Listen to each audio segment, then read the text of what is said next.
Hello guys and welcome once again to the Toffee Blues, your source for all things Everton. I'm Greg and I'm going to be giving you my predicted lineup for the New Year's Day fixture we have at the Etihad. Would it be weird to say I'm actually quite excited for this game? Not that I necessarily think we will walk away with 3 points or win, I just think it's a really good test for where we actually are as a club at the moment. I think I'd be right in saying that since Marco Silva left we're undefeated in the league. Which is obviously good. Obviously, since Ancelotti came in, it's been a win against 2 wins, Burnley and Newcastle, who are teams we should be beating but necessarily weren't beating under Marco Silva, or weren't guaranteed to beat under Marco Silva. So I think obviously there's been some sort of initial boost under Ancelotti. But this is his first real test. I know Duncan Ferguson had some good results against big sides, but Chelsea, you can see they're sort of on a bit of a slump at the moment. Arsenal are below us in the league, which is something I will continue to say until it's not true anymore.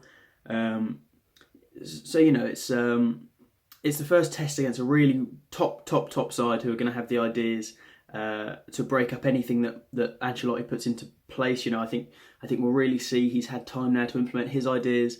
We'll see his game plan out there, but we'll see how a really quality side tries to break that apart and how we respond to it. And obviously, we're now talking about a permanent manager, so for things are sort of more interesting to look at. I know under Duncan Ferguson, those results were great, but you couldn't analyse them too deeply and think, this is how we are moving forward.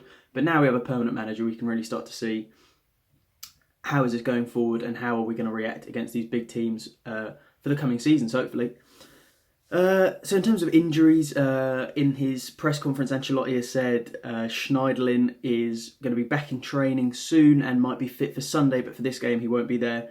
And Iwobi, Gbamin and Gomez are all still out. So where we come unstuck here is with this busy period, all the turnaround, all the injuries, we've seen a lot of different shapes, a lot of versatility, a lot of players playing in different positions. So the shape I'm going to guess we go with is the same sort of shape we had against Burnley, where we have that sort of bank of 3 turns into 5, 2 midfielders and a front 3. I think we're going to need a more defensive formation here against City. I know a lot of people think just go out and attack them, but I think let's just be safe. Sidibe and Digne, no spoilers as to who I think will be the wing backs, but those two are very good attacking. I think a lot of our attacking threat comes from Sidibe, so it doesn't necessarily look as defensive as it does on paper when you think about how well those two players go forward. But let's just look at the personnel and see where we are. So Jordan Pickford in goal. I've already said Luca Dean out left. I think Baines has had a couple of really good performances out left, but let's not make him our starting left back at the moment. Also his fitness probably isn't great with all the turnaround. He's not been match fit or playing regular matches for a while. I think Digne probably is fitter. And then a back 3 of Yerry Mina, who was rested, so should now be back in full fitness. Mason Holgate, who I've been really impressed with at the moment.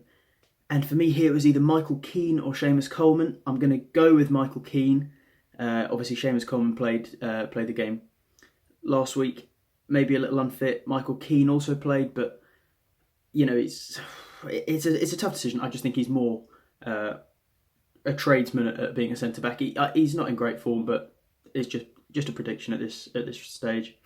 And then on the right, Sidibe, who, as I said, is so crucial for our creativity and our ability to get a ball into the box. His delivery for Calvert-Lewin has sort of almost been as impressive as Calvert-Lewin's ability to finish it. He's really making a case to be signed full-time in the summer. So for me, Sidibe outright.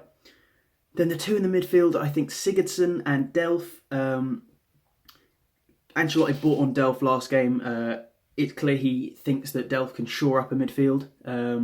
Newcastle really started to dominate us through the middle, and as soon as he brought Delph on, that was broken up.